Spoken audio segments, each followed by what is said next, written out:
Tonight, Superman is as American as apple pie, and he's willing to let you all die to prove it.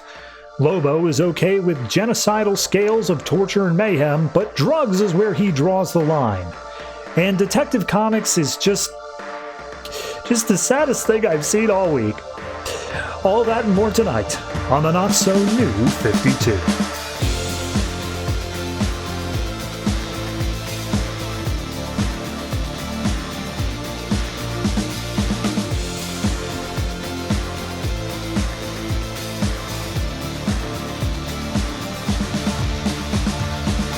Hello everyone and welcome to episode 218 of the Not So New 52. I am your host and I'm going to give you a little behind the scenes, a little bit of a peek into my life. As you may or may not know, if you've been listening to the show, I recently got married, so that's neat. But in getting married, I saved up a bunch of my vacation time for work so that I could take the entire month of October off. And I did. And it was great. But for anybody who's watching this as it comes out and you are aware of the date, it's November. And this show releases on Tuesdays, which means I'm recording it on Mondays. So today was quite literally the first day I've had to actually go back to work in a month. And God, I just want to die. Every fiber of my being, everything from my toes to my head is saying, why, oh God, why do I have to go back to this hellscape where I have to wake up and listen to other people's BS for 8 hours a day, all for barely any money at all? That's life. Someone play me off. Yeah, no. Look, I only bring that up to say today's episode might be a little bit less energetic than others. It's going to be a little bit more, I've been up having to listen to that for the first time in 4 weeks, so forgive me if I'm just a little bit done with everything for a little bit here. I'm sure I'll bounce back. I'll be semi-well adjusted at some point in the future, but for right now, I'm just going to take it on the chin and keep moving. So, comics coming out this week. Let's go ahead and talk about that. In alphabetical order, more or less, we have Bat-Mite, Detective Comics, Green Arrow, Green Lantern, Harley Quinn / Power Girl, Lobo, Midnighter. We have 2 one-shots, which are both from the Darkseid War thing going on, which is the one-shot for Flash and the one-shot for Superman. And we have our weekly, which is Batman and Robin Eternal. Only 10 comics, very light week. More than happy to have it here because if it was like 17 this week, oh, Jesus Christ, by the time we hit Bat-Mite, I would just be like, this comic sucks, I don't want to talk about it, moving on. Like, that's what it would be. There would be no nuance to it at all. So anyway, yeah, that's it. Don't really have anything more to say besides let's get into it with, I don't know, one of the Darkseid Wars.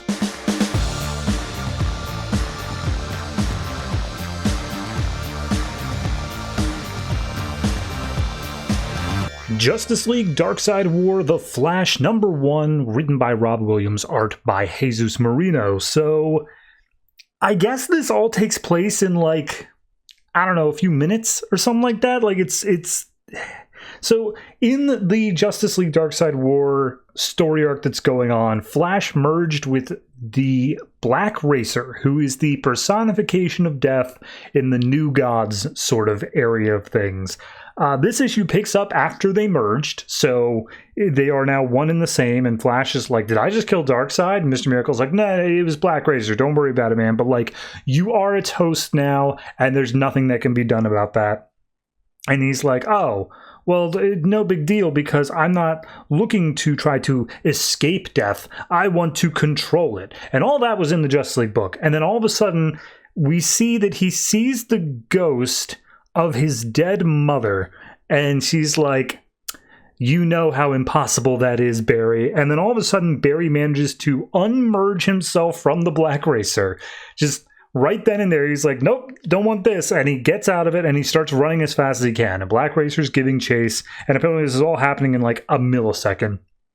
So he's running away saying like, oh, you know, I can outrun death. I'm the fastest man alive. And Black Racer's like, that's not how any of this works. What are you talking about? No matter what, all things must end. And he's like, no, that's not the case. So he runs super fast. And then the Black Racer reminds him like, hey, Darkseid couldn't even tame me. Like, what makes you think you can do it? Also, the whole reason you're Flash is because of your dead mom. Like, death is important. He's like, that's not what, I'm not Batman. I'm not defined by my mother's death. But it distracts him just long enough that the Black Racer is able to catch up. And you'd think that'd be the end of it, but no, he just trips Barry and then outstretches a hand and says, like, hey, no, take my hand, Barry. It's time. And Barry looks up and he sees his mom for a second. So as he takes Black Racer's hand, Black Racer's like, look, you're going to have to accept death is a part of things. Like, it's how it is. Take a look. We're here in Central City now. Why? Who knows? But take a look out. This is your home. The Flash's home. You fought to protect like 2.5 million people here. And take a look down at all the people, all the life that's down there.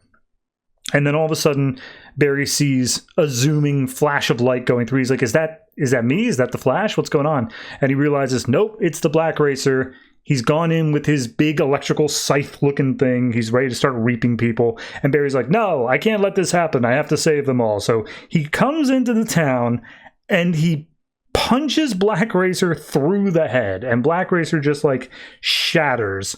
And then he looks around the city and is just like, oh, no. All these people, they've still died regardless. They're all just dust and bones and whatnot. And Black Racer's like, no, all this was a vision. You have to understand that death is what it is. And he's like, oh, all these people, the people I fought to save, like, they're all going to die one day. That's what's going to happen. And Black Racer's like, yes, death is what makes life precious. You have to do that. And in order to prove that you are bonded with the Black Racer, in order to accept that, you need to choose one life to take. Pick one life to take on your own, or else everyone else is just going to die. So he shows up in the apartment of Iris West, and he's like, I don't even know why I thought of you. Like, I could have thought of Patty, but I didn't. I thought of you. And Iris is like, Flash, what's up? And he's holding this giant scythe, and he's like, I said I'm the Grim Reaper now, and I gotta reap one soul, and I don't want to, but like it says I have to. And I was like, whoa, I don't know what the hell you're talking about, but like maybe you thought of me because we can get through this together. I can help you. Let's run with that. And then Flash's eyes grow with lightning, and he's like, oh, that's not why I came for you. It is your time. And so it looks like Black Racer emerges, and it looks like Barry's about to kill Iris when all of a sudden he flashes to the graveyard of his mother's grave, and he's just like, no, I won't. And he casts aside the scythe, and Black Racer's like, are you kidding me, bro? Seriously? Like, you're still unwilling to do this? And he's like, yes, I refuse to take even one life for the sake of all those other people. We don't trade lives, Cap. And Black Racer's like, okay, whatever.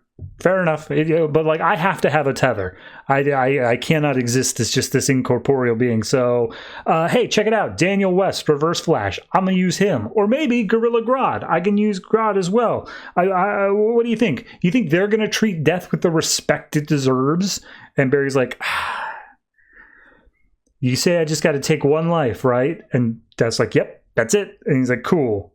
I'm gonna kill the Black Racer. Black Racer's like, I don't think that's going to work, man. And Barry's like, let's find out. So he picks up the scythe and he starts chasing down Black Racer, and he's just running. He's like, no, you can't do that. This is against the rules. You can't. What are you doing? So yeah, he manages to catch up to the Black Racer as he's like pleading for Barry to stop. He's thinking of his mom the whole time. He's like, I'm going to save all of us. I'm going to stop death itself. And he uses the scythe on Black Racer. And he's like, I did it. I beat the Black Racer. I outran death. And then he looks over and he sees a ghost of his mom just pointing up at the sky. And Barry looks up and he realizes, oh no. Black Racer was just kind of like an aspect of death. And all I did was free death to run rampant throughout the universe without a tether. It's uncontrolled, and it's now just killing everyone and everything in the entire universe at like light speed. I don't have a choice in this anymore. So he manages to come to the conclusion that one life has to end, one single life, and he sees the ghost of his mom and he realizes one life was already taken. And it was hers. He doesn't have to take another one. So we cut back to like literally at the exact same point that they left, and him saying like, I want to control it or whatever. And he's in front of the rest of the Justice League. And he says, yes, the Speed Force and the power of death are combined. I am the Black Racer now and forever. And that's the issue. That's literally all of it. It's okay. It's... I don't know. I feel like obviously you want to have characters that feel like they can escape death. You know, you got characters in that sort of aspect, and especially someone whose whole thing is running, whereas death is also represented as a very fast character. The idea you can outrun death, like, I get it. I understand the message there, but it feels just so like anti-heroic. Like Flash is saying the stuff of like, no, I can kill death. I can escape it or whatever. And I understand from the viewpoint if he doesn't want to kill anybody, that's fine. But it feels so like childish. It feels so much of the realm of like, I could see Batman taking this role. You know, I could see Batman with all of his traumas or whatever of being like, no, nobody else is going to die. I refuse to kill. That's my thing. That was never really Flash's thing. He never really made that the central part of his character. So to have it here so front and center just feels weird. I mean, beyond that, though, the storyline itself is fine. I like the moment where he realizes, like, I'm going to kill the Black Racer. It's a fun moment. It just feels very unfocused, I guess is the word I want to say. It doesn't feel like it's specifically a Flash story. It doesn't feel like I have a good concept as to what death really is in this universe, what the Black Racer specifically is. It's murky, I guess is the best way to say it. So I'm going to say this one is a flat 7. It's good. It's just not great. And so far out of the 2 I've read, counting Batman, this is the weaker one.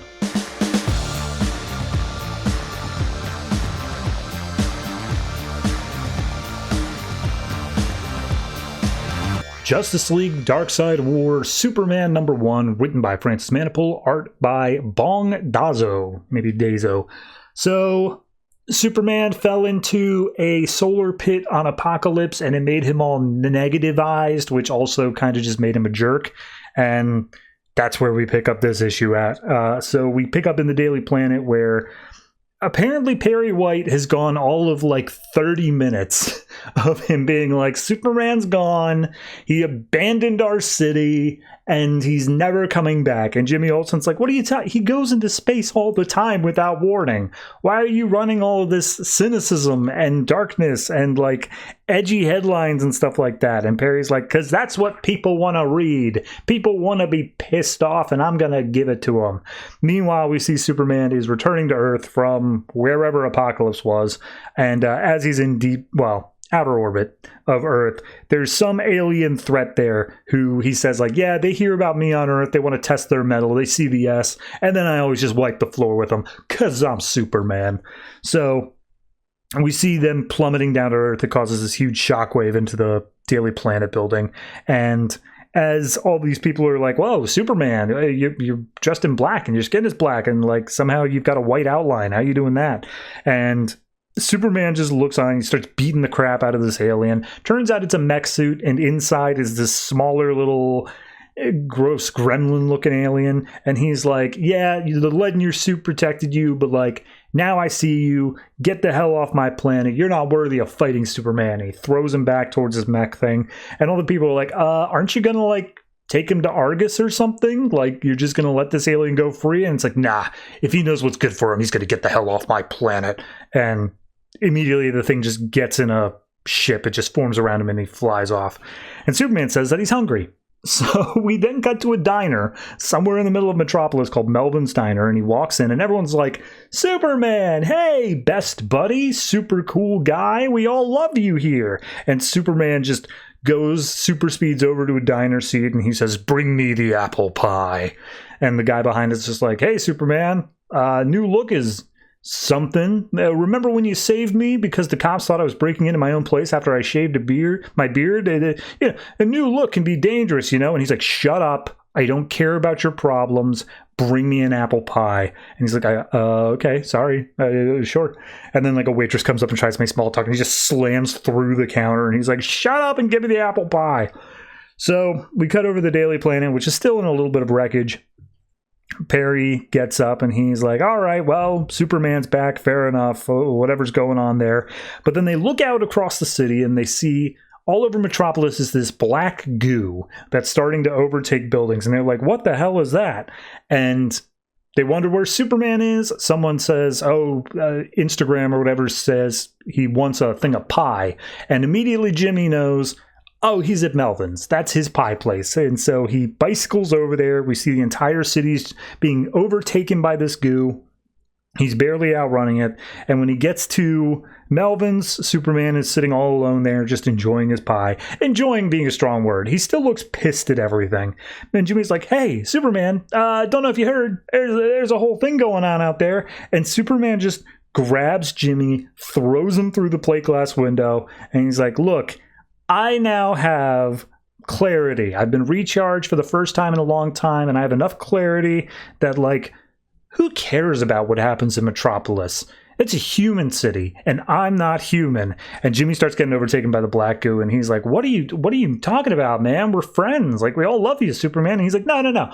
I hear all of you all the time. You keep on crying out, help us, Superman. Like, do you know how tiring that gets to hear all the time? And, like, you never are able to take care of things yourself. I'm the one who always has to come in. And, like, I enjoy it on this planet. You guys are just ruining it for me. And Jimmy's like, what the hell's going on? Like, this isn't the real you. You didn't come in here for a slice of pie. You came in here because you love all the company, and, like, they all love you back. You want to go where everyone knows your name. And he's like, no, shut up. I'm not a normal man. I don't enjoy those things.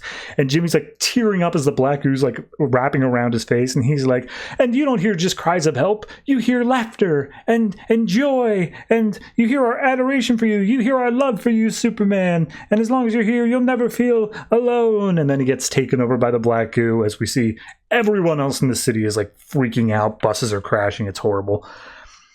And Superman does nothing. He just goes up on top of one of the buildings that I guess is unaffected. And he's like, nothing is moving for miles. And then a pigeon lands on his shoulder. He's like, except for you, get off. And the pigeon starts to fly away. And he's like, no, wait, don't. And for just a moment, his eyes turn back to normal Superman color. And so he flies off deeper into the city. And he's like, this stupid alien thinks he can still get the best of me. Take my city with this weapon he left behind. And Superman uses his ice breath to freeze the entirety of Metropolis and then punches it so hard that all of the black goo just disappears. It all just casts off and everyone is fine. And Jimmy's like, Superman, I know you're in there. I can see you did the right thing there. And Superman's flying away, and he basically is just like, okay, maybe I can recognize that things are not normal. I recognize I might need help here. But then it cuts over to Perry, who's talking to Jimmy, just like, hey, whatever. He saved the day again. Same old, same old. Nothing wrong with Superman anymore. And Superman's like, I can hear you too, Perry. And you're so wrong. So, yeah. Superman's gone full emo. I don't mind it, if I'm being honest. It's weird because I look at this version and the only thing that pops to mind is like, is this the thing that Zack Snyder read? Like, is this the thing where he's like, yes, that's my Superman. That's what I want. In which case, why? But regardless, I don't know. I like the design of it. I really do like the inverted colors thing. I kind of wish... It's strange to say this, but I kind of wish Superman would be even more of a jerk. You know, like, I like the fact that he actually did rescue the people, that there is something inside him wrestling to get out. That is a perfectly good point to have. But I kind of wish he was actually just more detached. Instead, we did this thing where he's not human, and that makes it so he doesn't care about them. But, like, I don't know. I feel like you could have just gone this whole route where he doesn't need a reason why. He is just a jerk for the sake of that's what he is now. Like, we don't need this inner justification of he doesn't save humanity because he's not a human. I don't know. It just is a little bit off in the messaging for me. But regardless, I still like the issue as a whole. The only thing that I think is a downside is that it's a one-shot. If this were a mini-series where we were exploring, like, oh, Superman coming back too or whatever, then maybe there'd be something more to it, but I doubt we're going to get that much when we go back into just the main Justice League book. So it's fine, but it's not a full story. I'm going to say this is I'll say 7.5. It's there, it's fine, it's good, it's just not blowing me away.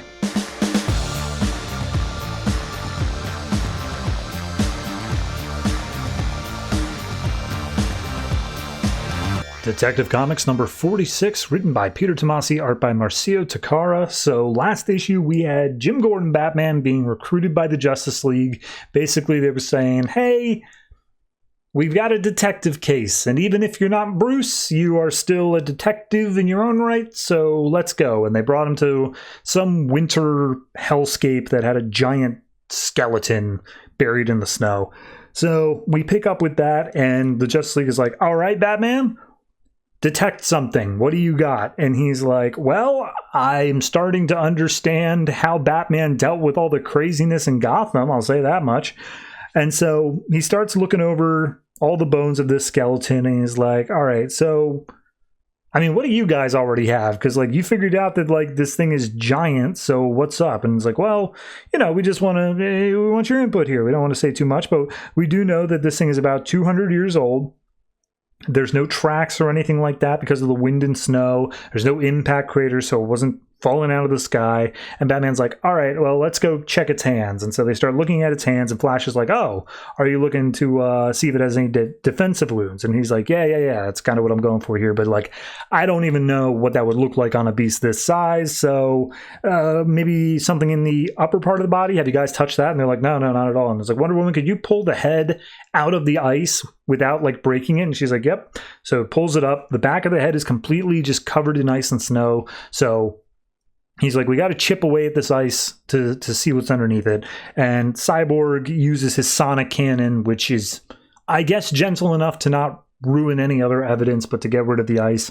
And that's when it's revealed that there was a giant blow to the back of the head. This thing was killed from behind. And it's like, all right, well, that's that. Now we just got to find the murder weapon. And so he zooms around a little bit until he finds a giant stalagmite that was from somewhere in a cave. And he's like, well, wherever there's a stalactite, there's got to be a cave. Flash, can you go look around for that? And he's like, yep. And so he buzzes around. Immediately he comes back and he's like, hey guys, found the cave, and you guys are going to want to see this. So they go into the cave, and inside is another skeleton, that this one has another stalactite that is jammed into its own chest. But B, there is a pool of what appears to be water flowing upwards to the top of a cave. And Aquaman goes over and he's like, well, I've got news. This isn't water. It's too gelatinous. I don't know what it is, though. And so they start doing some more investigating. Batman takes the stalactite from outside, finds the place where it was broken off from the roof of the cave, and it's like, okay, well, this lines up perfectly, so we know it came from here. Now let's put the stalactite into this giant's hand and see if it lines up with, like, where the finger indentations were. And they see, yes, it's a perfect match. So they're starting to put together a little bit of a thing here of this one in the cave killed the one out there and then came back in here and killed itself. So whatever that was, that's how it's happening here. Meanwhile, Flash somehow goes and teleports back up to the watchtower, runs some tests super fast on the bone samples, and he's like, all right, well, the first skeleton from outside was male, the one in here is female, and the liquid coming up into the ceiling is aqueous humor from humans. And they're like, what the hell is aqueous humor? And it turns out it's basically the liquid inside of your eyeballs that keeps things sloshing around or whatnot. So Batman's like, okay, so these creatures are dead. Why would there be human eye fluid dropping up from the top of the building? Also, there's a bunch of dead hikers around here, and they point out, like, oh yeah, that's been a thing that's been around for a while now. We've solved that case. Cool. And then a big old monster pops out, and it starts spewing gelatinous fluid all over the Justice League, and they're all caught in it except for Cyborg and Batman. Cyborg manages to push Batman out of the way. They zoom the hell out of the cave as fast as possible, but the rest of the Justice League is all trapped. Meanwhile, the monster is yelling out, screaming. It's indecipherable, but it very distinctly has a cough. it is coughing every once in a while. So we see the rest of the Justice League is trapped. As Cyborg gets Batman away, Batman's all pissed. He's like, damn it, I should have done something. I should have, like, checked the cave more fully. We wouldn't have get jumped like that. It was a rookie mistake. And Cyborg's like, bro, dude, it's okay. We're going to be fine. And, like, those are my teammates, too. We got to figure out what we got to do in there. So at that point, Cyborg and Batman sneak back into the cave. They do it quietly now. We see that there's some sort of tube thing coming out of the monster that's keeping them all in their suspended animation, but it is like cradling the dead skeleton that's inside the cave. And it's like, okay, all right, we're seeing a bunch here. Gordon puts together a scene and he says, here's what I think. I don't know how these creatures arrived. I don't know anything about that, but the one outside and the one inside were a husband and wife pair. The wife on the inside was pregnant. When they got here, they realized they didn't have enough resources. Also, the male one was crippled, something about the leg bones earlier on.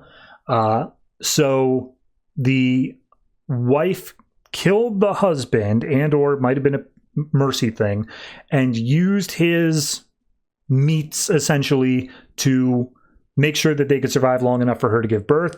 She had the baby, but they ran out of meat there. So then she killed herself so that the baby could feed off of her. But then eventually the baby ran out of meat there as well. And then he points out that some sort of defense mechanism or something activated, and that the aqueous humor is essentially the equivalent of breast milk. And that's why this monster is also slightly smaller, because it is still a baby. So it's like, all right, fair enough. That's the best we got right now. We got to run off of that idea. How can we use that to save the Justice League? And Gordon thinks for a moment, and he's like, did you take a scan of the bones? And he's like, yeah. Using that as the base, can you make a holographic model of what the mother most likely looked like based off the baby? And Cyborg's like, okay, I get what you're saying. You want me to project the hologram onto the bones there and basically run a distraction. And it's like, yeah, more or less. So he says, all right, I can do that, but to get close enough to the body to plant the hologram, I'm going to need you to be the distraction. So Batman jumps out and he starts yelling, firing off missiles or whatnot, distracting the baby monster. And eventually Cyborg gets over there, plants the hologram, and the baby monster is so in awe of his mother being, quote, alive again, that it stops attacking. It looks like it's about to come over and do something to them, but before Cyborg can fire off a shot at it, Batman stops him, and the monster frees the rest of the Justice League from their goop traps. So as they're all free, they're like, oh, okay, it's thanking us for bringing back its mother. That's what it was doing here. And Shazam's like, let me at him. I'm going to go punch him. And Superman's like, no. Look, it's in pain. Can't you tell that? And we see the coughing is getting worse. It's happening more frequently. Cyborg uses some sort of X-ray thing to view its lungs on the inside. And it's not good. It's only got like hours left, if even. So it's definitely going to die here. And he's like, yeah, that's why it stayed close to the mother's side. It didn't want to go anywhere. It doesn't have the energy to go anywhere. And the rest of Justice League all of a sudden gets a call. There's an earthquake going on the other side of the world. They have to go deal with that. And Batman's like, hey, look, I can't help you with the earthquake. I want to stay here with this. I'll see this one to the end. And they're like, okay, cool. We already called Steve Trevor. He'll take care of the stuff after it happens. But like the hologram will stay intact until after the child has died. And so they teleport out and they basically saying like, and hey, Gordon, you did a great job here. And you've taken your first steps towards being epic. All right. You're no longer just strictly street level. And Gordon, as soon as they're gone, takes off his helmet and he's just like, I don't know what to say here, but I'm going to sing a lullaby that my kids always liked. And as the baby monster is cradling the hologram of the mother, Gordon moves the skeleton, the bones, into place so that its arms are wrapped around the baby, and then it just sings Hush Little Baby, Don't Say a Word, like multiple verses of that, as we see the monster's eyes slowly close as it's coughing, and then it just dies there, and Gordon just sits there and continues singing. I won't lie, I got a little emotional. Look, I thought last issue was kind of just like, all right, this is, setting up, and it's it's a whole lot of exposition for the sake of we want Gordon to be justified of being on the team. And even for most of this issue, it kind of felt like he was still doing that, where it's like, oh, he's detecting all these things. But like, it works for his character. That's the whole reason he's here, is to do the detection stuff. He's looking in and he's noticing these things and he's being a good detective. That's all fine. Once it gets to like, oh no, here's the story of what happened. This creature is just a baby wanting its mother. And then like it's dying as well and there's nothing that anyone can do about it. Like, already, you're hitting me on the heartstrings. You're doing a great job. But then that ending, they're like Gordon just sitting there and it cuts between their faces as he's singing the lullaby and you just see it coughing and dying. It's like, Jesus Christ, man. It's so dark, but like it works and it really gives a lot of emotional depth to like, here's the type of character Gordon is as well. So no, I really, really like this issue. I didn't expect to. Even like halfway through, I was like, all right, this is okay. But by the time we hit the end, I'm like, no, this is, wow, they really did something here. So, yeah, I mean, I guess I'm going to say like 8.5, if I'm being honest. It's really, really well done. I'm surprised no one talks about this issue more. Definitely check it out if you haven't.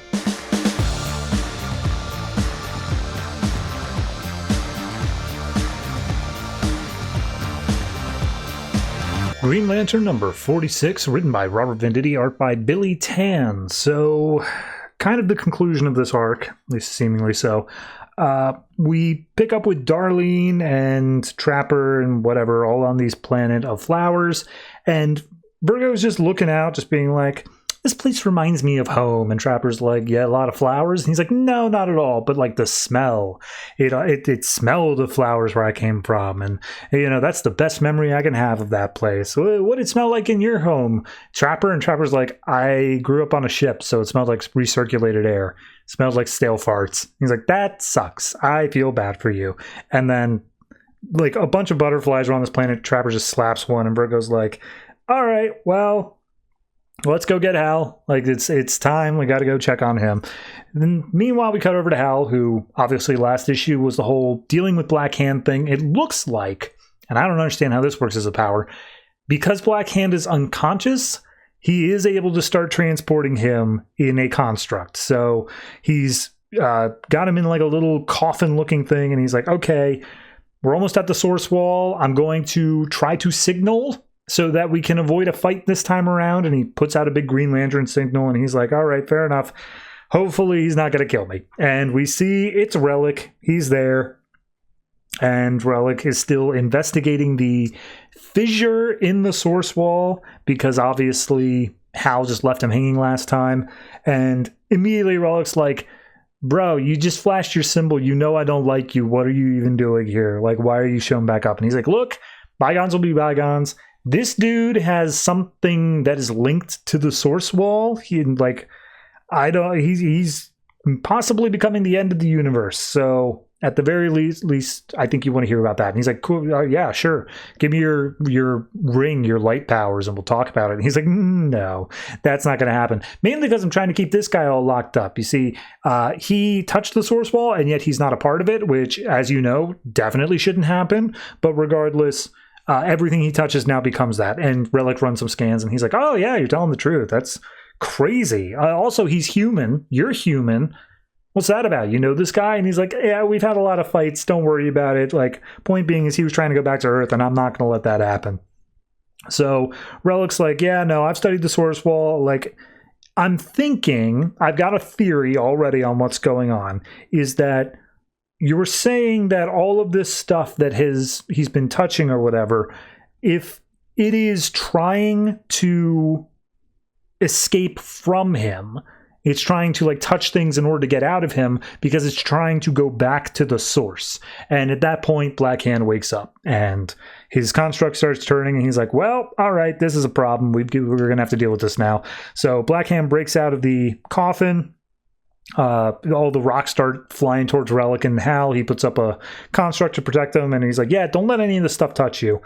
And then it just becomes a fight scene between Hal and Black Hand, and Relic's just kind of standing by, just like, hey, dude, little Black Hand thing, stop what you're doing. You're a threat. You gotta not do that stuff. And Howell's just like, okay, you gotta understand, he's crazy. You're not going to get through to him by talking reason. That's not what's going to work out here. So he notices as they're fighting, all the little rocks, Relic notices, are moving their way towards the source wall. It's as if there's gravity between them. And it's just like, oh, yeah, see? I hypothesized. It is trying to return to the source.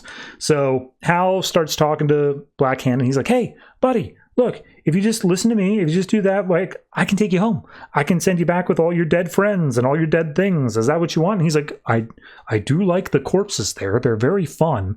And that's when Relic uses his drones to try to drag Black Hand into the source wall. We see that he does end up getting free. He throws the drones in, and the drones, of course, get absorbed, no problem. And he is like, "Oh, you think you know what I've become? Yeah, you have no idea. I'm some kind of freak now. I'm not even the kind of freak I like." And we see that the stone look of him has merged all the way from his his arms across his entire body. And Al's like, "Hey, man, you got a plan?" And Relic's like, kind of.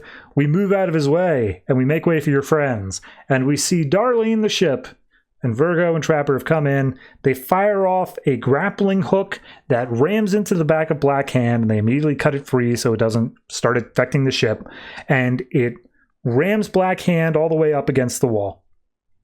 And immediately, they're like, "Hey, we did it. It's super cool." But then Black Hand starts still moving. He's still going. And Relic's like, "That's weird. That goes against everything I thought would have happened. That doesn't make any sense." So Trapper and Virgo are in the ship like, "Oh, we have to help. We do have to do whatever we can here." And Darlene's like, "Good idea. You both go out and I'll stay here."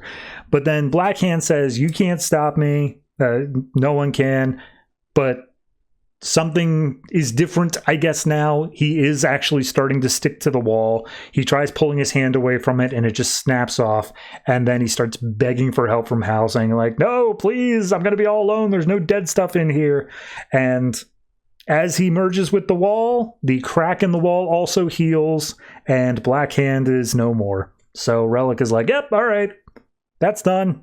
That fixed literally all of the problems. No big deal. So now, little Lightsmith, we can go back to fighting, because I don't like the fact you're using light powers. So we're going to have our fight now." And he looks around, and Hal's already gone. The ship's taken off. Relic's an idiot. So at that point, Virgo and Hal are talking, and it's just like, "Oh, hey, Virgo, look, I'm sorry. Turns out we can't undo what happened to your planet. But like, at the very least, we know, according to Relic, all that stuff is just going to be slowly moving into the source wall, and it won't be a threat to anything else. So we don't have to worry about it just floating around there anymore." And it's like, fair enough. Let's be said that the man who saved the universe was from my planet, being me. That will be the legacy of our people. And so Hal offers Virgo to stay on for a while, to stay on the ship and look over the rest of the universe, to which he happily agrees. But Hal says, "All right, well, first I need to go check on someone real quick." And we cut down to Earth, where we see a safe house in the Balkan region, once known as the sovereign nation of Modora. And there's some guy there where they've got some boxes, and it's like, "Oh, yes, we will free Modora at all costs." And we see one of the boxes is going to Coast City. So I'm guessing it's the next Arc's threat. It's good. It's fine. It's exactly what I expected. Like, I don't know why, but reading this issue, I felt like I already read it. I felt like I've already had this entire thing in my head of, we're going to take him back to the source wall. Relic's going to be like, "Oh, that's weird." And then he's going to emerge with the source wall. And there's going to be a little fight in between. But like, every single page I was reading, I was like, I've read this before. Why am I rereading this? I don't know if maybe I did. Maybe there was some issue that was so completely similar to this. But I just felt like nothing in this was new. Like, we had him go visit Relic at the source wall. We had him fighting Black Mask already. Like, all of the components of this have already happened. So putting them together here didn't feel like anything fresh or new. And then there wasn't even like a big twist either of, "Oh, but it turns out to beat Black Hand, we have to do this." Like, no, it's exactly what you expect it to be. It's exactly what the plan was from the beginning. So I don't know. It just felt weird to me. Like, nothing was surprising in the entire issue. So, yeah, I guess I'll say I want to say 7, but like it feels too high. I'll still say 7. 7's my gut feeling. I'm going to go with it, but like it's fighting it down to a 6.5. It's not that I didn't like the issue. It's just that like you could easily have stopped reading at the end of the last arc or last issue and you would know exactly what happens. There's no reason to buy this. It's completely predictable the whole way through. So yeah, I'll say 7, but it's tight.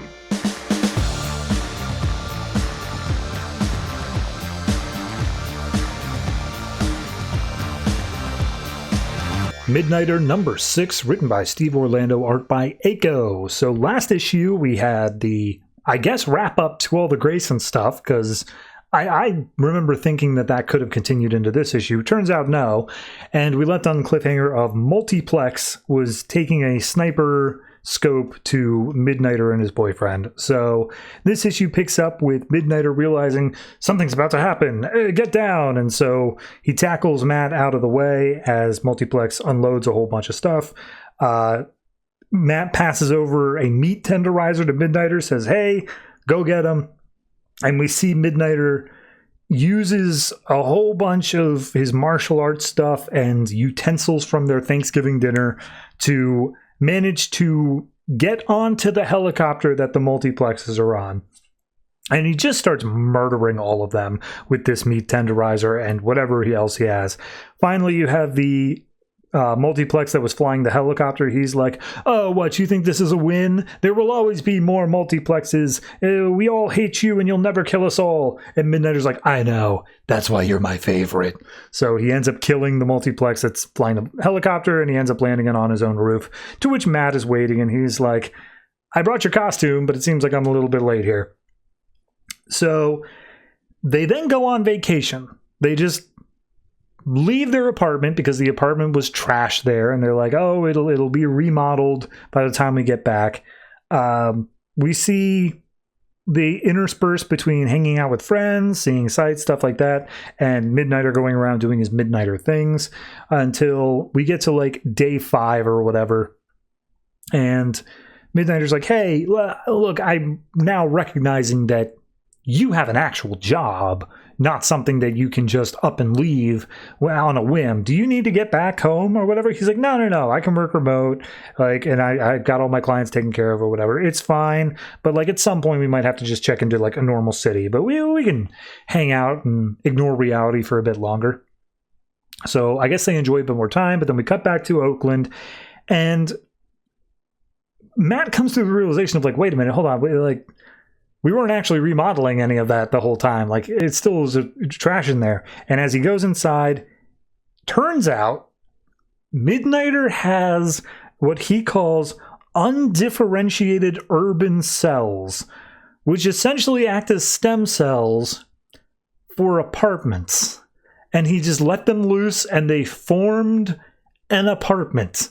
So it's fully furnished, everything looks great, everything's fine. But before anything else can happen, Matt gets a call from his dad saying something's happened. And Midnighter basically is saying like, yeah, someone saw you and me on the news and they took it out on my dad.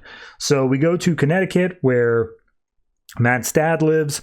They go in and Dad's just like, hey, this isn't your fault, don't worry about it, nothing like that. Midnighter introduces himself, says like, hey, yeah, I'm with your son. Someone used you to get to me. I will not allow that to happen again. What can you tell me about them? And I don't know what was said, but we then pick up with Midnighter in a very low down, skeevy dive bar sort of thing. And he's like, someone attacked this man. I don't have many leads. I'm looking for one of you guys to tell me something, but really I'm just looking for a fight. And he just starts beating the crap out of all of them. Eventually he does say it. Like, one of the guys speaks up being like, look, you can beat the hell out of all of us. You can straight up rip our faces off, but we don't know nothing about that guy at all. We don't know anything about what happened. So we see Midnighter goes back to the dad, and the dad's like, hey, what did you find? And he's like, nothing. I all these people are telling the truth. I don't know anything else about it. Like, There was no evidence at all of whoever attacked you. This seems to be a professional thing, but I swear to you, I'm not going to stop. And the dad's like, I mean, you can. I made it out fine. Like, you don't need to obsess over this. And he's like, no. If I'm not keeping everybody safe, I'm not doing my job right. And the dad's basically like, I don't care if you keep everybody safe. I don't even care if you keep me safe. I care if you keep my son safe. Like, I've always been worried about him ever since he came out. Like, it's important that he is kept safe. Can you keep my son safe? So we then see a walk through a park where Matt is talking to Midnighter, and Matt's basically like, look, you've taken down all these monsters and stuff like that. You're telling me you can't find the simple thing of who attacked my dad. Like, if you can't protect the people you bring into the world, are you sure they're like, we should be doing this? And Midnighter's like, absolutely. I can do this. I'm not going to stop. And like, I don't know why this is happening. This has never happened to me before, but like, I don't know what's going to happen next. And in that instance, a giant school bus shows out of nowhere and almost runs them over. Midnighter gets Matt out of the way, but manages to jump on top. And he's just like, hey, everybody, you guys didn't think this through, did you? And it turns out that the people on this bus are representative or are the same people that he beat up in that bar earlier in the issue. And just like, oh, you're up against the wall. These are the consequences. And he's just like, that's where I do my best work. So he ends up beating the crap out of all of them on this bus and crashing the bus into a meat market where he gets out and nothing is wrong. And he's like, well, fair enough. Honest to God, I can't tell what this panel specifically here is, but he says he picks up one of them and he notices that they're melting. And he is like, oh, that's a Holt Griffin skin. That is something from the God Garden. I'm piecing it together now, and I've been blind for longer than I thought. So he just kicks down the door to Matt's dad's place, and he's like, Matt, get away from your dad. And the dad's like, what? I'm just cooking dinner. What's going on here? And he's like, I'm going to explode something. Get behind the fridge. So Matt's dad is like, hey, whatever's going on, I'm sure we can talk it out. He's like, nope, you're a homunculus, and I don't have to talk to you. And he just palms the dad's head and it explodes into a million green goop pieces. Matt's freaking out. He's like, what did you have? My dad, he was a robot? Like, what is going on here? And they're making dinner. He's got a knife in his hand, and Matt's like, how long has he not been my dad? And Midnighter's like, look, whatever's going on, that's not your dad. We can figure that out. Like, it'll all be over soon. I'm sorry. And he explains that this is some sort of special robot skin that can fool any sort of technology. Midnighter's only able to use his normal 5 senses, so even with his enhancements, he wasn't able to see it. But now that he knows what he's looking for, he's going to be able to do something. And Matt's like, okay. And Matt stabs Midnighter. And Midnighter's like, what? What? Huh? And Midnighter's just doubling over because it went all the way through his body. And Matt walks off, and he's like, you almost had it. You were just a second too slow, like I knew you would be. This is my nest. I walked you into it and you couldn't even see me. And we see Matt walks off and he comes back now dressed in a full costume. And as he steps up, he's got this big electric blade and he's like, all right, well, time for some fire. And I believe this is Prometheus, who is a pre-existing villain in Justice League lore. I am not familiar with Prometheus, but I'm like 95% sure that's who this is here. So, yeah. Matt was always evil. This was all just a long con. To be fair, I actually really appreciate that. I don't... maybe if you went back, you really looked through the issues, you'd be able to find little hints, little teases saying like, yes, this is what's going to happen. But even if you can't, I think even just this issue is solid enough. It's enough to put forward saying, yep, nope, this is what's happened here. Prometheus is the one who stole it from the God Garden, which, honest to God, just from a naming perspective makes sense. Prometheus stole fire from the gods. Prometheus stole this tech from the God Garden. Like, yeah, that's been planned since issue 1. There's no way that wasn't. No, it's very well done, and I will say I was surprised by both the reveals. The idea that Matt's dad was not his actual dad, and then Matt was actually a villain in disguise. The only one that felt a little bit weird to me is the apartment being made up of urban cells, and also the fact that as soon as they had the apartment remade, Matt's dad is just like, oh, he got attacked or something like that. It feels like the first part of the plot is like, did you even want to do the multiplex thing? It feels like you're just trying to wrap that up as quickly as humanly possible. So it's fine. It's good. I'd say it's a 7.5. I think it's right in that range. I wouldn't call it great by any means, but it was a very well done issue.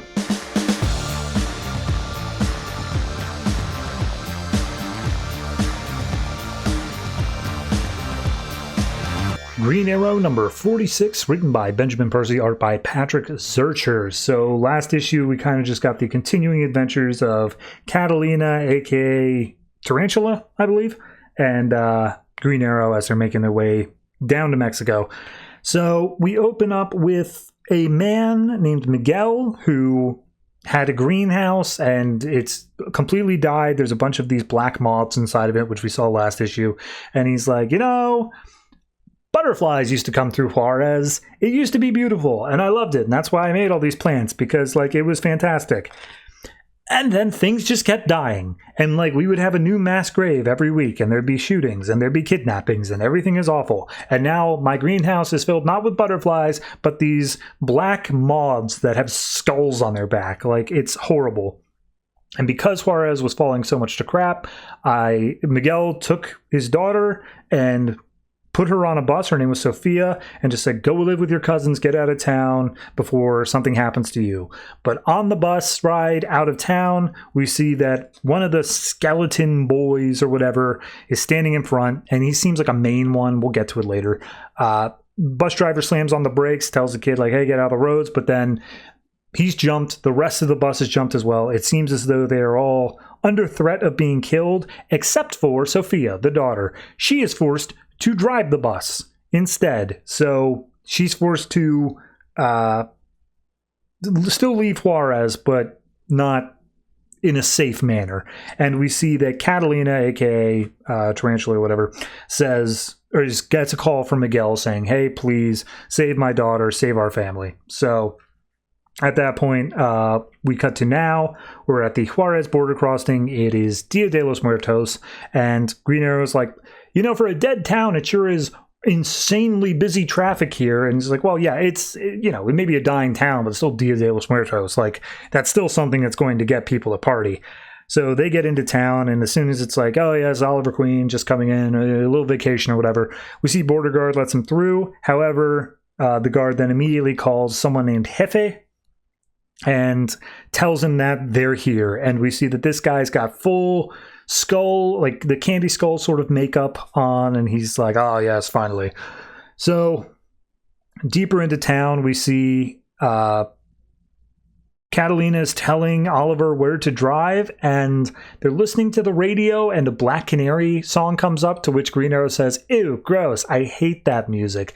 I don't want to listen to Black Canary. So he tries to turn off the station. She swats his hand away, and then eventually they make their way to a bar, which apparently this is Catalina's bar, and she's like, there we are, back home.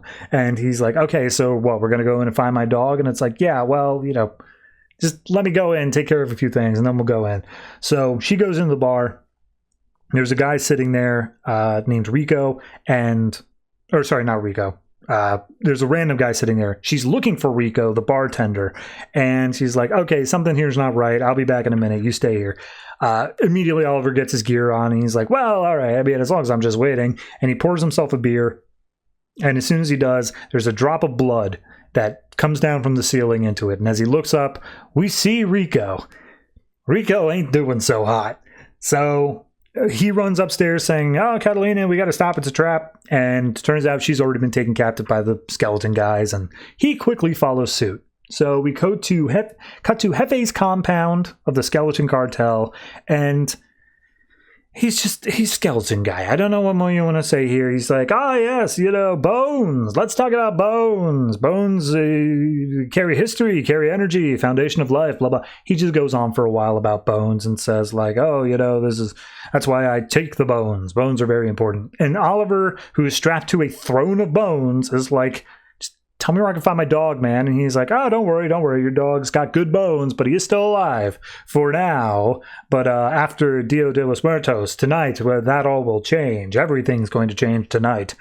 So he walks over to Catalina, and he's also got the moths going on. That's his thing as well. And saying like, oh, you were also here for that girl, for the Sophia or whatever. Did she tell you about that, Oliver? Did she tell you what her plan was? And he's like, what are you talking about? And turns out that the entire plan from Catalina's perspective, according to Jefe, is that she was going to use Oliver as essentially a bargaining chip, trading his life for hers and letting Sophia out.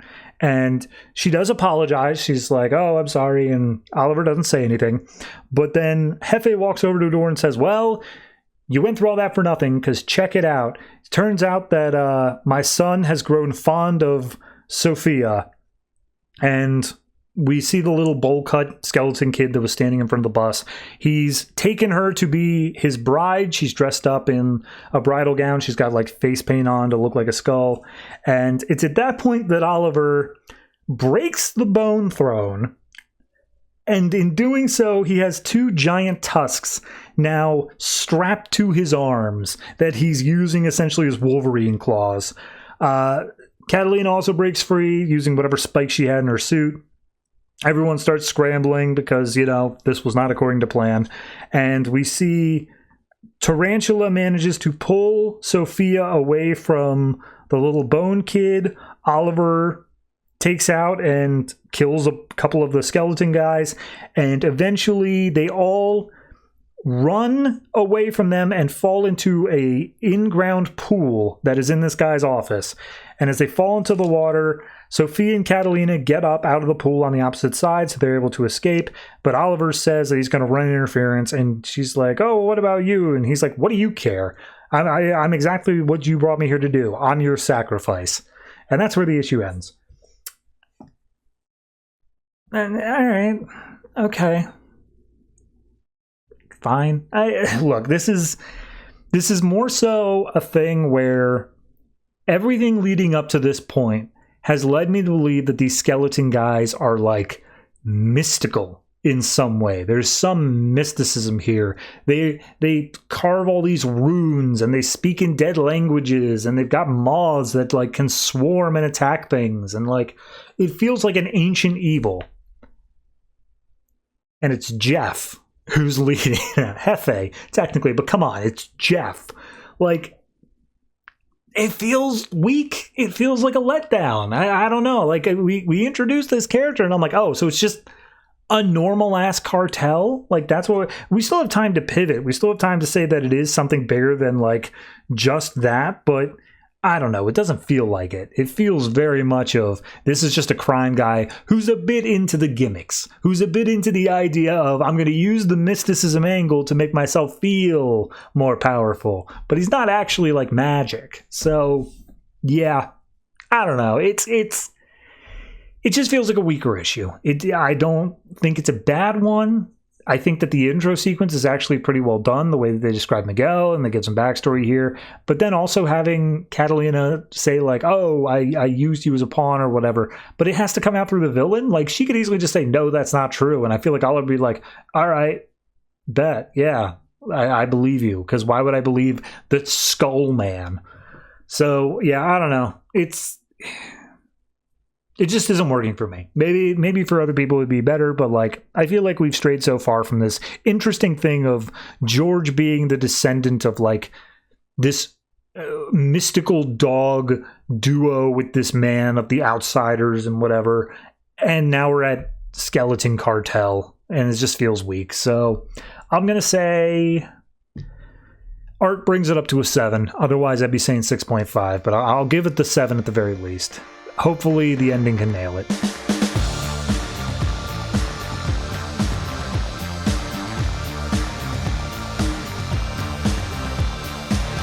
Bat-Mite number 6, written by Dan Jurgens, art by Corin, Howell. So, final issue.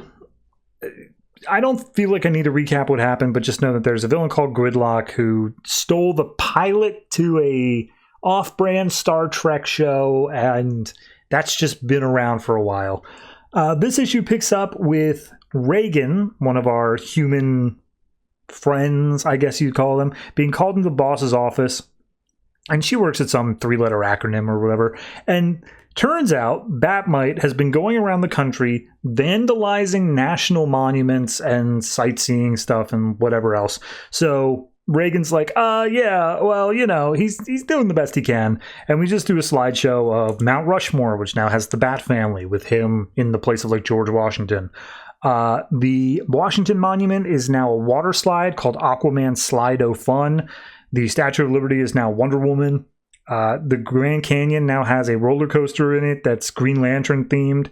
And immediately she's like, well, he said that tourists needed something more to do than just look around. And also he painted the Golden Gate Bridge gold again. So that's neat. And immediately the guy's just like, shut up. This is we have to do something. We got to deal with him.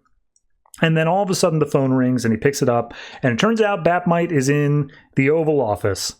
We don't immediately see that, though, because we get one page. We get one page where he is trying to rebrand the 2016 election candidates. Yeah, it's a thing. So we open up with Jeb Bush, where he says, hey, Jeb, you got to reshape your message. And we see that he just hands out buckets saying free chicken on Fridays, vote Jeb. We go to Hillary, where he rebrands Hillary to look more like Abe Lincoln, and she says that she cannot tell a lie. We then go to Bernie Sanders, where Bernie now has a full head of hair, and he raps, I guess, in order to get the youth vote. And then they bring up Donald Trump, and Bat-Mite says, well, you can't fix them all. He's not a miracle worker.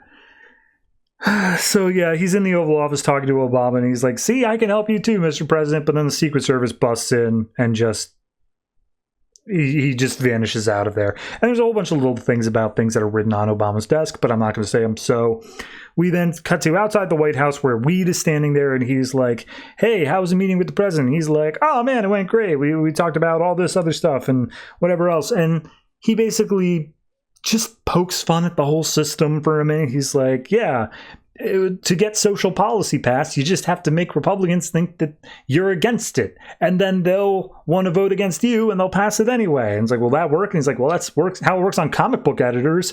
But tis. So then a giant political ad goes by, and it turns out it's for a senator named Senator Hardgrave, whose slogan is, sometimes the best answer is gridlock. And Bat-Mite's like, wait a minute, that's named the villain that I've been chasing for most of this book. And Weed is like, oh yeah, he's arguing the point that when two halves of the people either do or do not want something done, if you don't do anything, then that means at least half the people will be happy all the time. And Bat-Mite's like, that's stupid. But this guy's clearly my villain. I'm going to go fight him. So he teleports out. Meanwhile, the White House is being swarmed by helicopters. Reagan comes running in saying, like, this is a nightmare. I'm going to get fired. This is awful. And then a giant shadow eclipses them, and they think, oh no, if we even live that long.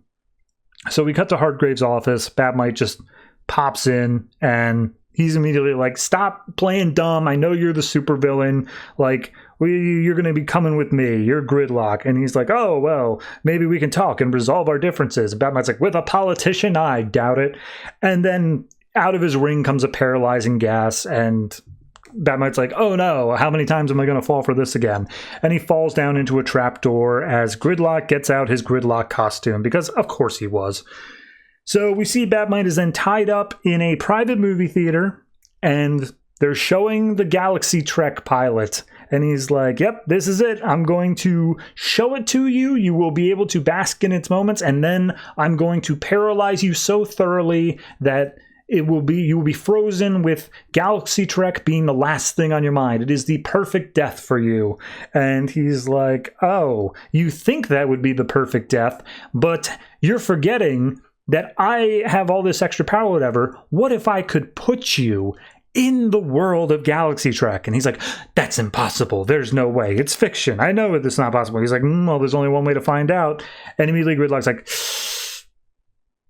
you might be playing me, but I gotta find out. And he unties Bat-Mite And Bat-Mite does teleport him into the fictional universe of Galaxy Trek.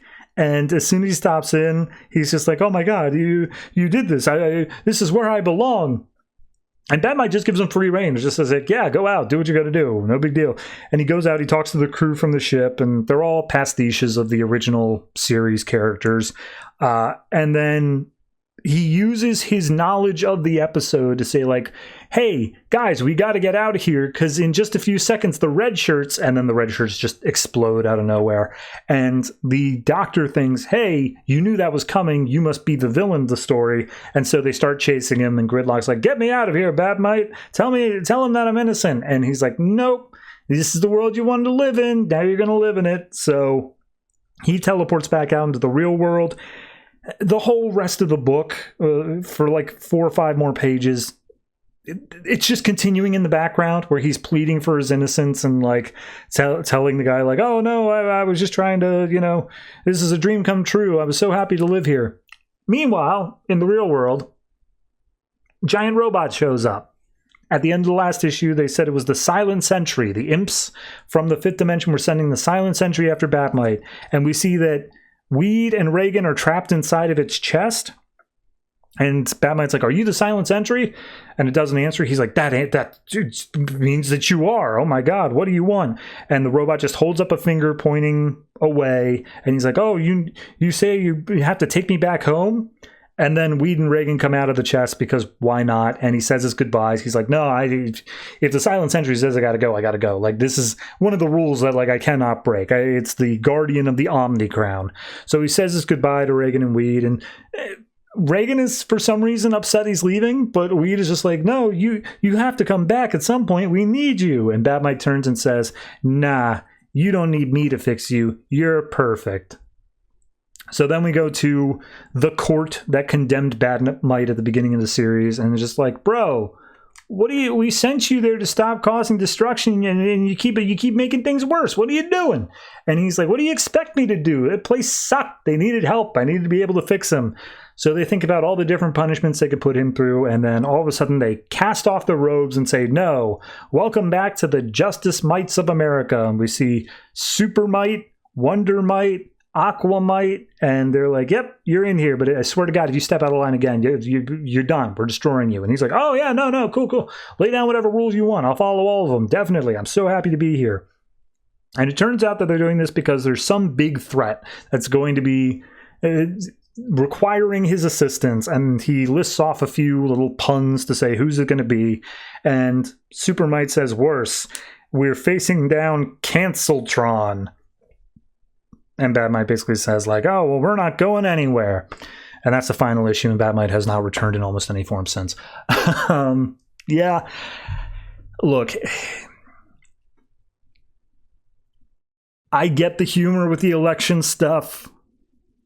It still is just, it's a little fresh. It's a bit of a raw nerve. So, like, fair enough, you didn't know back then, but it was reading it, I was like, oof, God, if only you knew.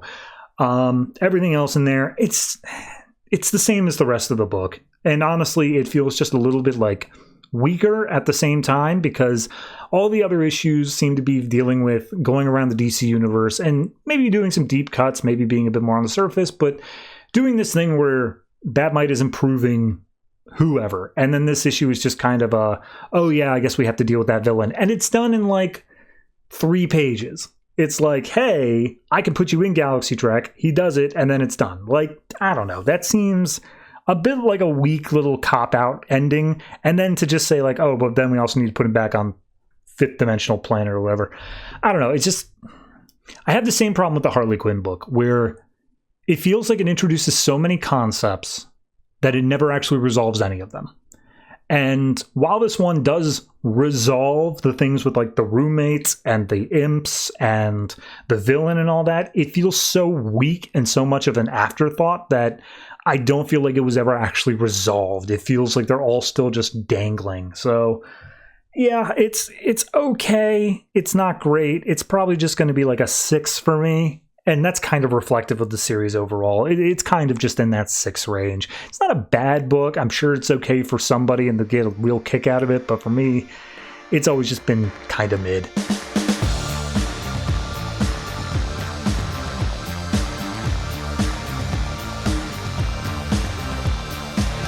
Lobo number 12, written by Cullen, Bunn, and Frank Barbiere, art by Robson, Rocha. So I don't think the last issue really matters all that much. It kind of just picks up on its own thing.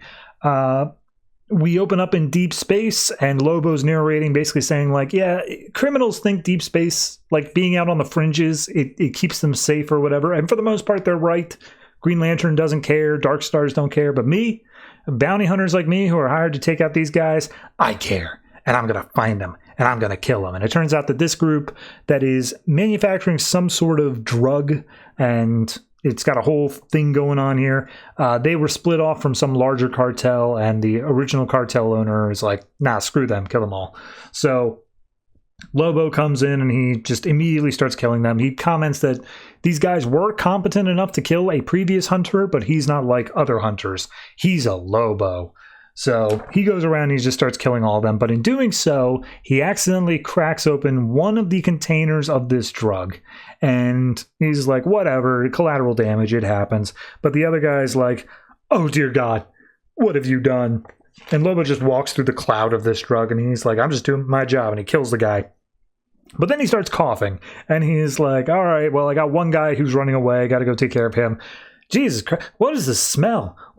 Whatever, just let it all burn. And so he shoots the rest of the containers open and just starts walking through the cloud. And he's like, well, that's just what I'm doing, I guess. So he gets back to the last guy, who's already just fallen to the ground. He's like coughing up like yellow liquid. Lobo's still got a cough of his own. And this guy looks up, and he's just got like boils, blisters all over his face, and he's like, just kill me, do it. And Lobo's like, all right. So he shoots him in the head, and he's just like, all right, I don't feel so good. I got to get out of here, get this garbage out of my lungs. So he goes out. We see some time passes. The cartel owners getting all of their materials out from the inside. Lobo's able to sense that whatever drug it is was poisoned inside his system, but his system regenerates. So it's working its way out as they speak. And he coughs up this yellow mass into his hand, and he's like, oh, God, gross. So we see the cartel owner's like, hey, man, I hired you to kill those guys, but with the expectation that I'd be able to get all of my drugs back, and you just shot all the containers open. What is wrong with you? And Lobo's like, hey, look, it's part of the job. It's whatever. By the way, what was that drug? Just out of curiosity's sake. And he's like, I don't have to tell you anything. I'm paying you, and frankly, I should be negotiating for a lower rate because of how much of my merchandise you just destroyed. So I'm going to call your boss and deal with that. And Lobo's like, whatever. I don't even care. I'm out of here. So he hops onto his ship. And as soon as he gets on the ship, we see that his ex-lover, the Emperor's daughter from Zarnia, is there on the ship, surrounded by green and frogs, and just like, oh, let me help you forget your woes. I forgive you for everything, even what you did to me, and how you killed my father. And she starts making out with him, and it turns very bloody very quickly, and he's like, wait a minute, hold on, this isn't right, none of this is right. And she's like, oh, you know exactly what you are. And she starts ripping open her face. To Lobo's shock, it's the Countess. I didn't think we'd ever see her again, but no, she's here, and she's like, oh, did you really think I'd let you go? You were my perfect little puppet. And Lobo slashes at her, and then she disappears. And he's like, okay, I think this is the drugs talking. I've got to get out of here. I'm going back to my home base. So he goes to the Whisper, whatever the place is called. And she's like, hey, yeah, no, I had to like deal with the fact this guy wanted a heavy discount over all the damage you caused during the raid. Like, that's not okay. You need to be like containing that. And Lobo's like, psh, whatever. By the way, did he happen to mention what it was that I saw those other guys breathe in, but I definitely didn't breathe in? And she's like, don't know, don't care, not part of the job. Anyway, we've got some other jobs for you to do. We've got the credits for the other one. You ready for your assignment? And he's like, yeah, sure, whatever. And turns out that one of their own assassins, part of the Whisper gang, is gone rogue. And it's like, I need you to go out and teach him a lesson. And she passes the little card over to him and says, "Oh, you're all mine, my whip, my little Lobo." And that's the same thing that he heard the Empress or the Emperor's daughter saying, to which point he starts freaking out. He pictures one of the Countess's spiders on his hand, and when he looks back at his boss, he sees that it is actually the Countess again. So he immediately goes to the throat and just like, "Oh, you're not using me anymore." And Countess is like, "Oh, I can do whatever I want with you." But we see what's actually happening is he's choking out his boss, and the boss is like, "Lobo, what are you doing? You got to stop." Eventually he snaps out of it, throws her down, and he's just like, I gotta go clear my head. And he starts like walking off, and she's just like, "What? You can't just walk away. You just assaulted your boss, man. This is not gonna stand." And so she calls all the other members of the Void Whisper and is like, "The whip's gone crazy. Everyone converge on Lobo. He must be detained." So all their ships are trying to take down his ship.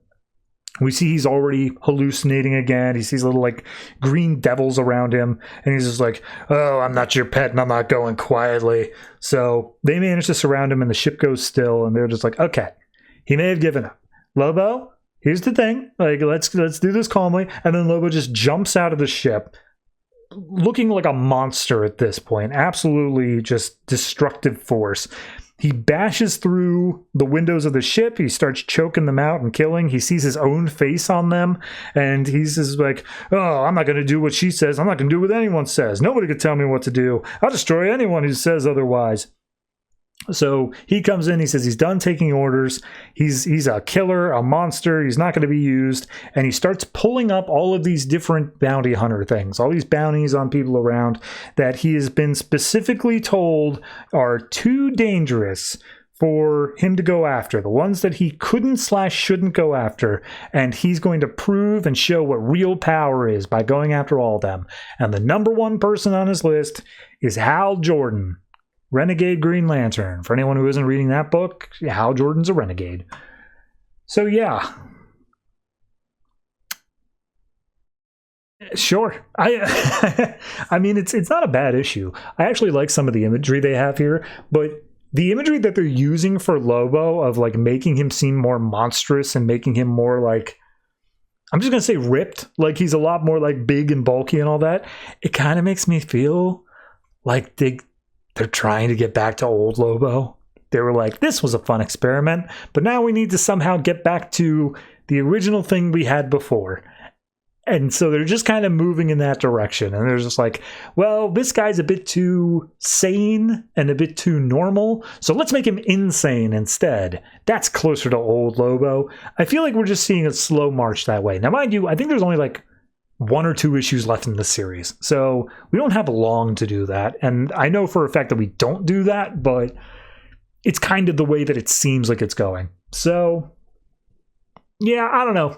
I think this one is good, not great.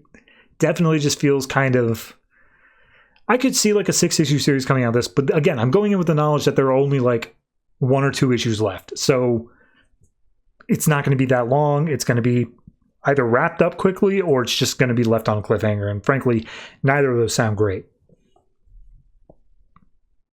7 seems fair. 7 seems more than fair, honestly. So yeah, I'll reserve judgment for the arc as a whole. I think that there's still the potential to do this well and be able to come out with something somewhat decent on the other side, but this kind of felt to me like we've been building up this mythology around Lobo, and now we're just burning it down to try to return things to a status quo that, frankly, they didn't need to burn down to begin with. So, 7.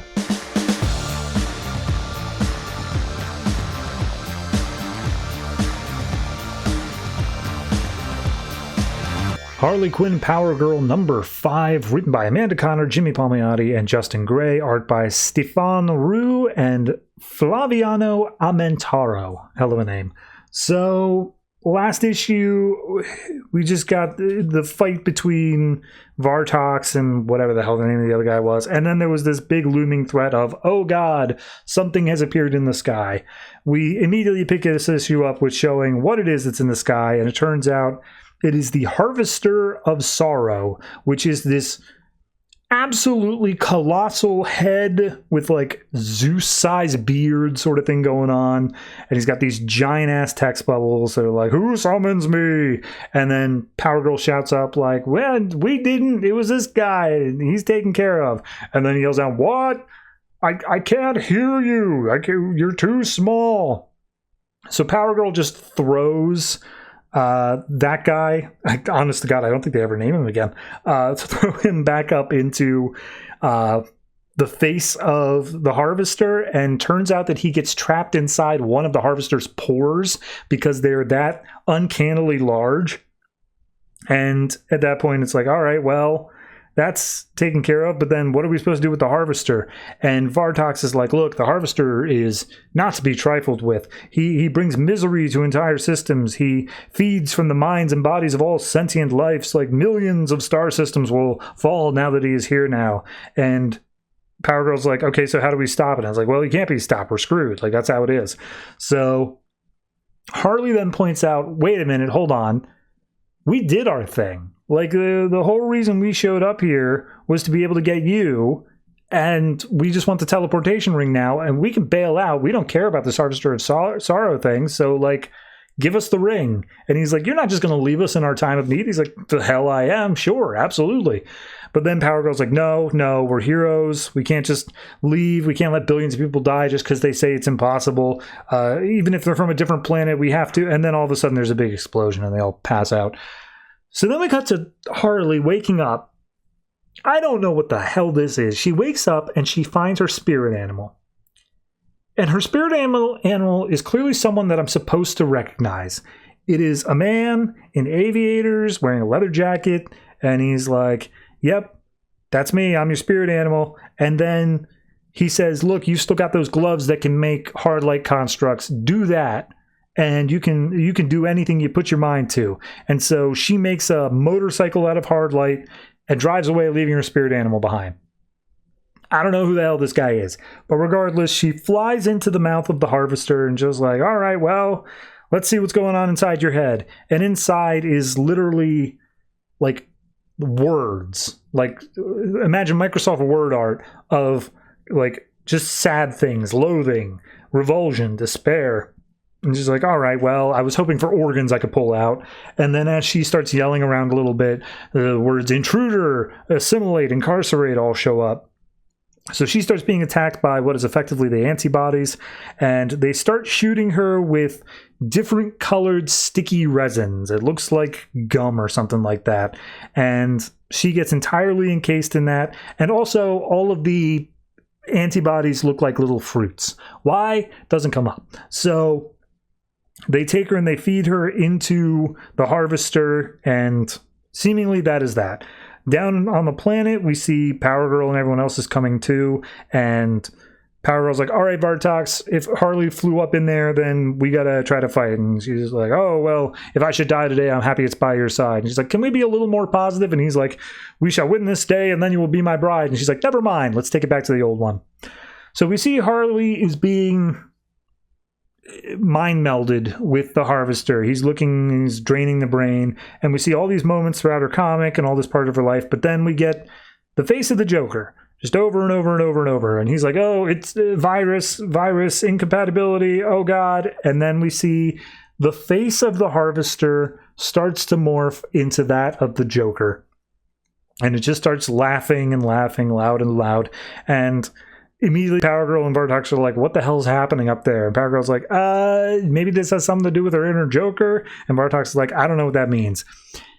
There's some sort of explosion. Harley breaks free from the confines, and she's like absolutely have the mental relapse here. She's like talking about Mr. J and doing all that stuff. She's laughing maniacally. Eventually Power Girl breaks through the shell and tells Harley like, hey, we're here, we got to get you out. And she's like, oh, Harley isn't here right now.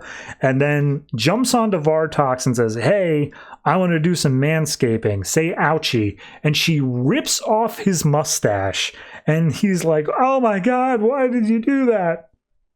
So at that point, Harley or Power Girl's like, all right, whatever, we gotta go, because Harley said that because of the virus, this whole thing's gonna explode in just a few minutes, like and a thing this large is going to explode big.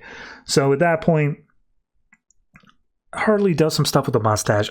She just starts like wearing it and throwing it around. It's disgusting, but regardless, Power Girl grabs Harley and is about to fly away. Meanwhile, Vartox is sobbing, just like, we have bigger problems and we're all about to explode. Look at my face. Oh, God. And Power Girl's just so pissed off by him that she ends up punching him halfway across the solar system.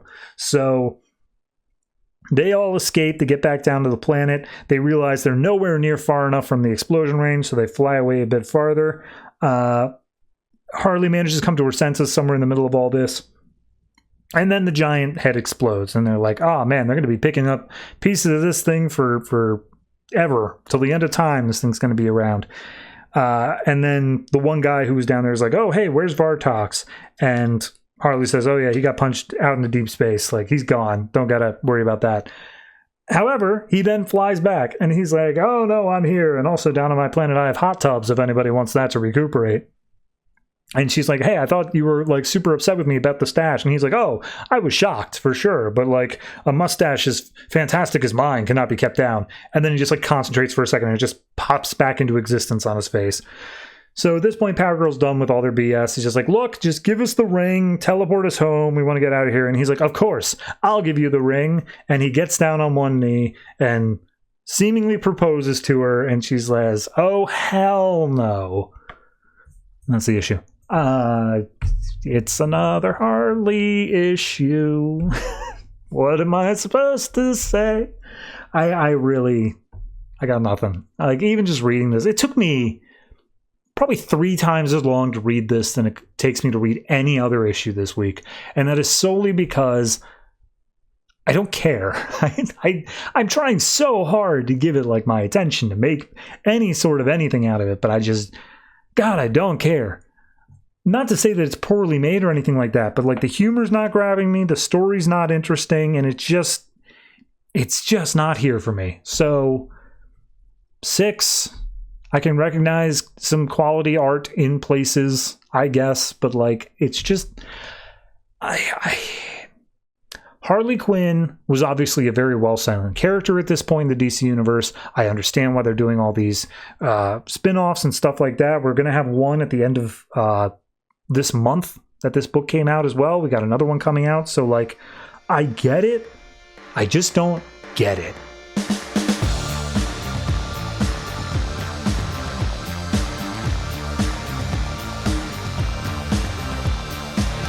Batman and Robin Eternal number 5, written by Tynion, Snyder, and Orlando, art by Scott Eaton, Ronan Cliquet, and Steve Pugh. So this issue starts with a flashback to all the Scarecrow stuff that's been going on in the issues. Turns out we are in the middle of the manhunt, and police have swarmed a building that Scarecrow was seen in, and Batman and Robin are investigating that. They've tracked Scarecrow to this general location. They're like, he wouldn't be stupid enough to come back here, until Batman points out no, but he's in a church next door. He's in like a church decently removed from it, and the only reason he would return here is if this meeting place was not something that he set up, but was set up by someone that he's scared of enough that he has to show up regardless of the police. So we go inside and we see it's Crane is meeting with Orphan, and he's like, oh yeah, thanks for meeting here, all that stuff. And Orphan's like, shut up. Your Scarecrow stuff is too loud. It's too big. It's messing with our plans. Like, we've had to like change all this other stuff all because of what you've done here. And he's like, oh, well, I've had to make Scarecrow bigger or whatever because that's what fuels fear, herd mentality and whatnot. And we see Orphan is kind of like huffing the fear gas a little bit, but he still is standing up to Crane and just being like, no, you're too loud, you're bringing too much heat. And Crane's like, you don't give me orders, this is supply and demand, you'll do what I say if you want more fear gas or whatever. And then in this church, it belongs to it's a church of the Thunderer, whatever that is. But the statue of Thunderer opens up and out steps Cassandra, who holds a knife to Crane's throat. And Orphan's like, you're not in control. Do not think that you're in control here. We're going to send you where you want to go. You want to go to Prague? You're going to Prague. But that's because it's working within our plans, not because you demand it. And then all of a sudden, Cassandra looks up and Orphan's like, okay, we're compromised, let's go. Batman and Robin break in through some stained glass window, and they're already gone. And Batman's like, it was only 3 seconds between the point where they could have possibly noticed us to us breaking in through the glass, and yet they managed to escape in a locked room scenario. How the hell did they do that? And I was like, I don't know. Like it's like they were never here. Who could be that good? And Batman's like, beats me. So we then pick up where we picked up or ended off last issue, where Grayson is going to the home of Tim Drake, or rather his parents, as we find out. He's activated his Hypnos, and he walks in and he's like, oh, hello, Janet and Jack Drake. I'm hoping to talk to you about this charity for the children of Medora. And they're just like, usually we don't let in salesmen, but all right, come on in. You got an honest looking face. And so he's like, oh, yes, did you know $1 could do all that? Hey, that picture on the thing, is that your son? Is that kid there? And it's like, oh, yes, that's our Tim. He died in an accident years ago, car accident. And Grayson's like, oh, he's dead. Really? Your son is dead. Do you have a death certificate? And they're like, this is very pointed questions for a salesman. Why are you asking this thing? And then all of a sudden there's a knock at the door. And they're like, did you come with a partner or someone like that? Someone to help you sell? And he's like, no, I did not. Stay here. And Grayson opens the door, and there's Poppy holding this staff with an arm in the middle of it that is projecting an energy weapon. And she says, tag, you're it. So we then go to Grayson and Cassandra as they are, not Grayson, Harper and Cassandra as they're exploring through the back cave or whatever. Somehow they get out of the cave and go to that church we saw in the beginning. And Harper's like, what are we doing here? You're not telling me anything. I don't know what's going on. This is all crazy. We should go back, all this stuff. And Cassandra just grabs her arm, guides her over to the statue, and it opens up the same way that the one did before. And then out pops Orphan, who was just in there waiting, I guess. And he throws Cassandra aside, and he's like, that girl always makes mistakes, Harper. You can't trust her. She's awful. She's incapable of making human connections, but she did one thing right. She brought you back to me. So we go to the Grayson-Poppy fight. The Drakes are just hiding out in the corner, and Grayson's like, honestly, Poppy, you are so low down my priority list, I could not care less about you right now. And she's like, well, that's your problem, because I'm here now, and I got this crazy weapon that I'm going to kill you with. And so they're doing all this fighting. Meanwhile, Jack and Janet are in the back like, Tim warned us about this stuff. We've been hypnotized. We know what we have to do. And so they step back into another room and they say a keyword, kinenial. I don't even know if it's a real word, but regardless, all of a sudden, every piece of furniture, whatever, sinks into the floor, and this place becomes a total lockdown room that is going to ostensibly kill both Grayson and Poppy. We cut back to Harper, who's trying to fight against Orphan. Not going well, but she's like, you may be able to kill me or whatever, but you'll never knock me down. And then Cassandra gets up and starts kicking Orphan's ass. He pulls out a sword, which obviously gives him the edge, pun intended, and it's just like, Cassandra, it's time to stop this. Come back where you belong. Harper will never forgive you. She'll never accept you, but who else can understand what you are? And he outstretches a hand, to which Cassandra kicks the sword out of his hand, grabs it, and then chops off Orphan's arm. And Orphan's like, that only proves my point. Okay, I'm leaving. And he throws down some gas bombs and manages to escape. But not before Harper puts a tracker on his leg. So at that point, Harper's like, hey, I'm losing a lot of blood here, but don't listen to him. He's a dick. Whatever's going on, they're not. And Cassandra turns around and she's like tearing up a little bit, and Harper comforts her and says like, hey, it's okay. You're all right. So we cut back to the Drake house where they're dodging laser beams as Poppy and Grayson fight. And Poppy's like, is this all part of your plan? And he's like, no, this is insane. This is crazy. Poppy eventually gets shot in the back by a laser, which I guess knocks her out. We see Grayson makes himself a little escape route. He busts out and he's like, hey, Helena, I got Poppy. She's knocked out. Just send a pickup. I'm at. And then immediately we hear another voice come in saying, where are you at exactly? And it's Tim. He's shown up. And he's like, hey, Grayson, this is my parents' home. I worked really, really hard to get them new identities and completely off the grid to separate them from this exact type of bullshit. And you just come right in and ruin all of that. So he goes into the house, he deactivates the safe room. His parents are like, oh, son, it's so great to see you. And he's like, I'm sorry you got wrapped up in this. And they're like, oh, it's fine. We support you. We always knew this would happen. It's so good to see you. Also, who was that man? Was he one of your friends? And that's where Drake's like, oh, right, I still have to go kick his ass. So he goes out into the lawn and he's like, seriously, though, you just brought this right to their doorstep.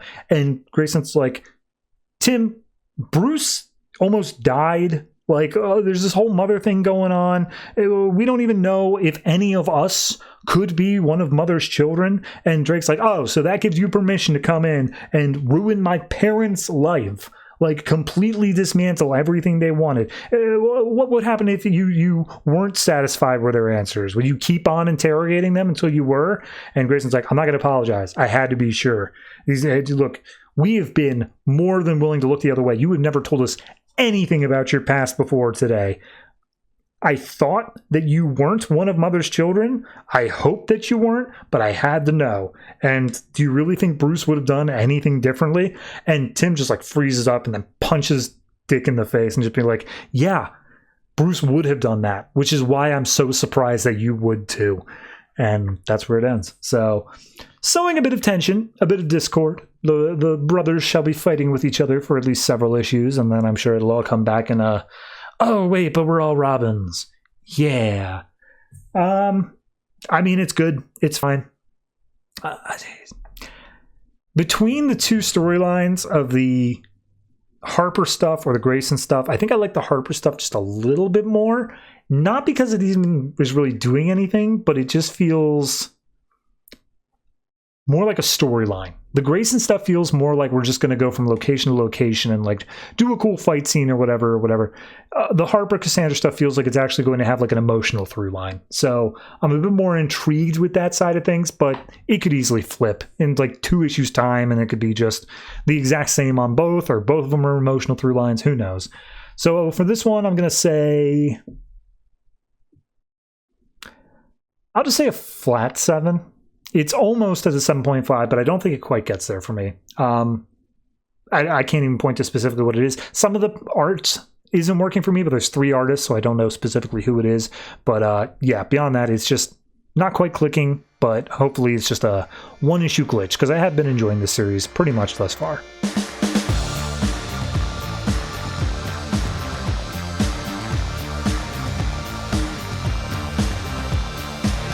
And that's it. That is all the comics that were published by DC Comics this November 4th, 2015. And looking at next week's comics, only 12. Not a whole lot to go on there.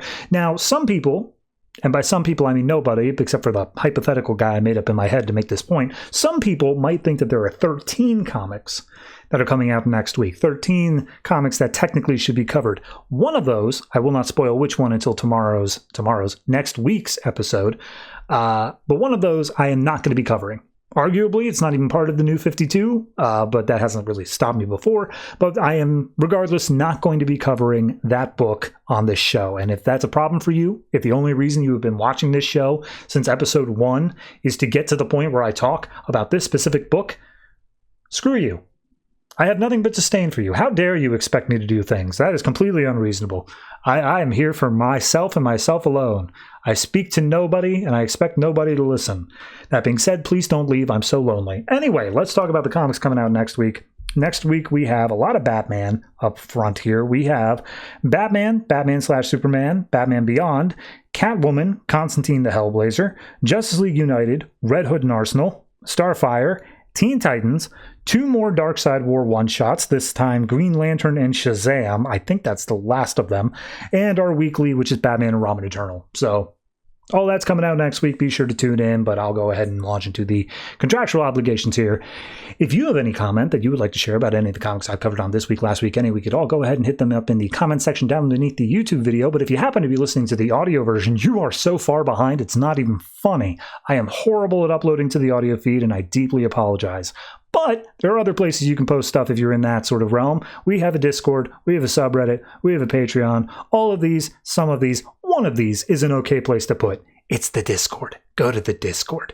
Don't worry about paying money to the Patreon. It ain't worth it. At least not to me. I don't see a dime of it. Don't tell my boss I said that. Anyway, That's it for me. Thank you very much for watching, listening, however you consume this podcast. Be sure to give it positive interactions, thumbs up, stars, whatever it is you got to do. And always try to remember, if it ain't broke, don't fix it.